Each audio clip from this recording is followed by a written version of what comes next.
It's that time of the week again. It is review time, and we are going to be talking about BK Borison's First Time Caller. This week's recommendation comes from our Chief Intelligence Officer of Romcoms, Magda, who read this book and loved it. Now, I was highly skeptical because the book is loosely based on one of my favorite film rom-coms of all time, Sleepless in Seattle. It involves a young child who calls into a radio show asking for help to find love for their parent. Now, in this case, we swap out Jonah from the movie for Maya in the book. And Maya calls into a show called Heartstrings, hosted by Aiden Valentine, and says, "Help me find love for my mother, Lucie Stone." It does do a really good job of diverging from the original source material. So I was highly skeptical, and I was completely charmed by the changes that this book makes.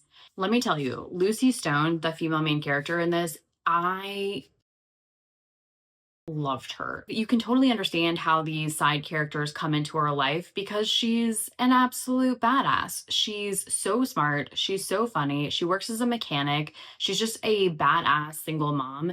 And she's so refreshing. And you want to be a Lucy in your life, someone who just attracts people around them that are funny and smart and loving and loyal. And I just could not get over how amazing I thought this female main character was. Now, here's the problem with a super lovable female main character. And this is the only problem that I really had with this book, which is that we have Aiden, our grumpy radio host who ironically hosts a love show but has lost his belief in love. And we get a lot of backstory about him. He's very well written.